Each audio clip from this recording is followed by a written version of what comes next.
If you saw my video about powering the front lines, then you know there aren't charging stations on the battlefield. There's no plug into a grid. Usually the drone is launched with a single battery charge that will have to do the job. Unfortunately, current operating times are in the range of 10 to 30 minutes due to battery limitations, which isn't very long. The more battery capacity, the longer the range. So what's the solution? I went to South Korea to find out.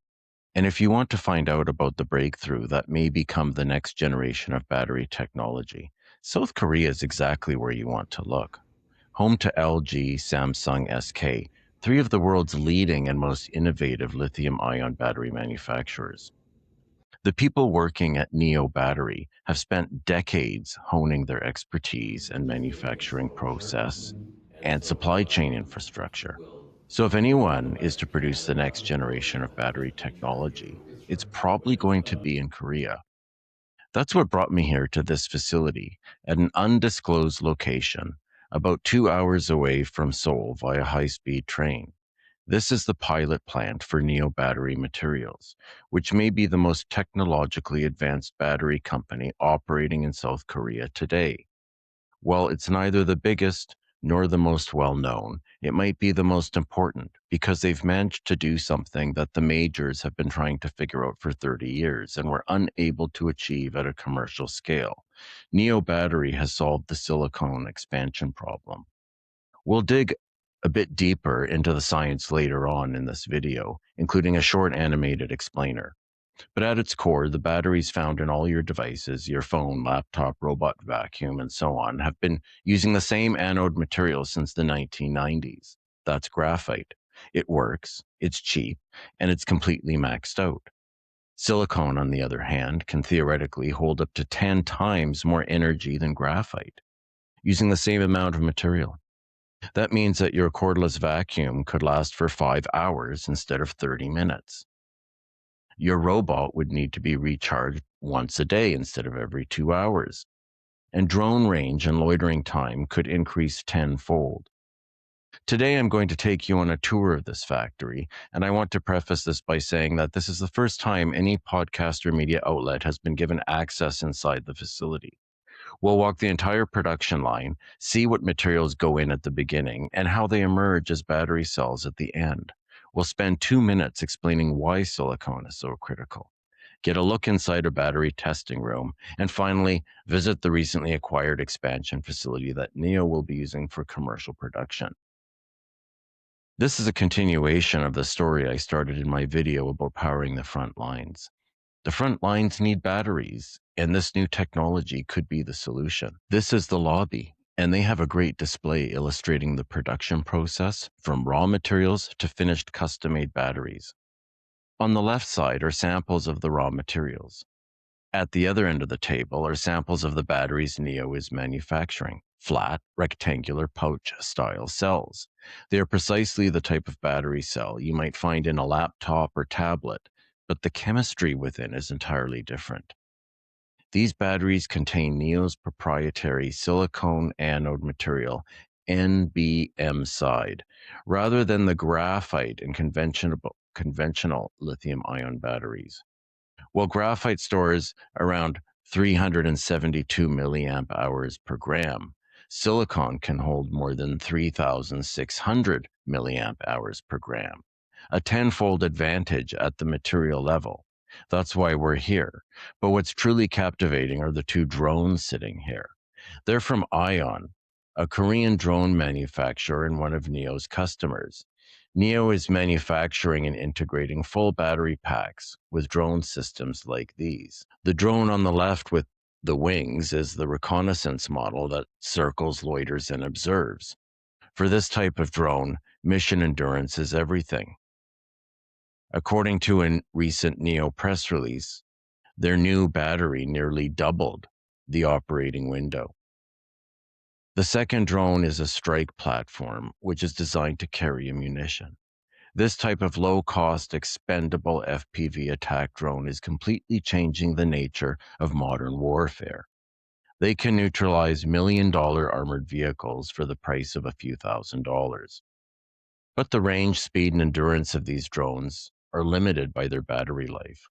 The market for these drones is currently dominated by Chinese manufacturers. However, South Korea, the United States, and other allied defense agencies are actively seeking alternatives. We can't set foot in the manufacturing facility's clean rooms until we get suited up and go through the wind shower. And here it all starts with the mixing room. To apply silicon onto a battery electrode, you first need to turn the silicon particles into a liquid slurry. Here, Neo's MBM side silicon particles are blended with binders, conductivity additives, and solvents into a paste which can then be applied onto a metal foil. Now, what we can see here are the small scale and then the large scale mixers. The smaller 5-liter R&D mixer is used for when Neo needs to develop new formulations, maybe to tweak binder percentages or to customize the cells for a specific client, like a drone operator. Once that formulation is ironed out, they scale it up for manufacturing to this 300-liter unit. Getting this slurry right is more than just mixing things together. The viscosity, how much the materials will spread out, how well the particles disperse, and what ratio of silicon to binder will be. If any of these steps are off, it will compound into every step that follows. So an off slurry leads to an off electrode, and an off electrode leads to an off cell. Before we go any further into the production line, I want to stop here for a moment. The slurry is Neo's secret sauce. It's what makes everything else possible. So rather than just telling you about it, let me show you.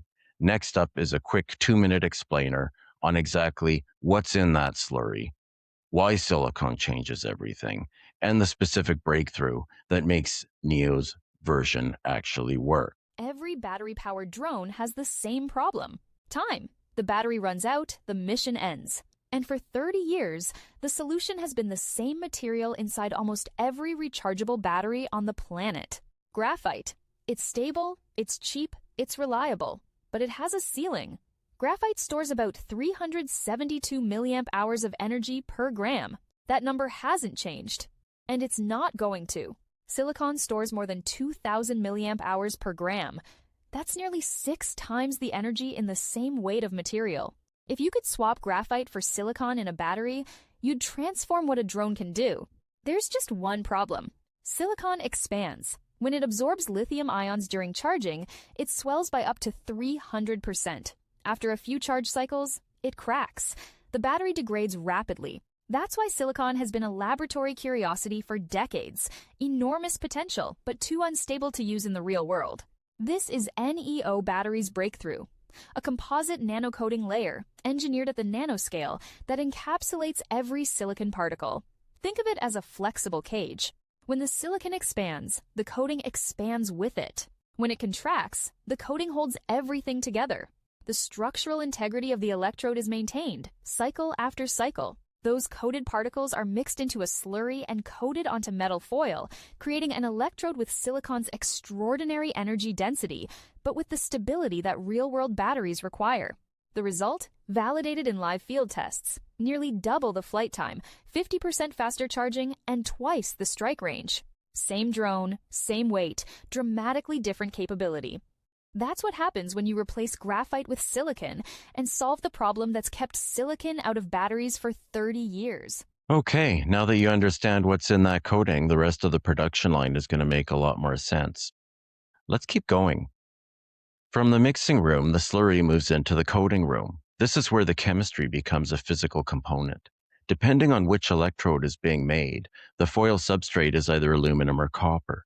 The slurry is applied in a precise continuous layer across the surface using a slot die coater, essentially a very precisely engineered blade that deposits an exact thickness of material as the foil moves through at a controlled speed. Immediately after coating, the foil enters the drying oven. The solvent in the slurry has to be completely removed. Any residual moisture will compromise cell performance. What comes out the other end is a roll of metal foil with a uniform dry layer of silicon anode bonded to its surface. At this point, if you looked at it, it would just look like a dull gray roll of material. But this is the electrode, the functional heart of the battery. After the oven, it goes through a calendar roll press with 5 tons of pressure per centimeter. These rollers are compressing the silicon anode coating down to a specific uniform density. This step is critical for two reasons. It ensures the active material has good electrical contact with the metal foil beneath it, and it sets the final electrode thickness, which directly determines the energy density of a finished cell. Here you can see another one of these roll presses. Every roll of coated electrode passes through this machine before it goes any further. The Honeywell system uses both X-ray and beta ray measurement. The choice between them depends on the coating chemistry and thickness.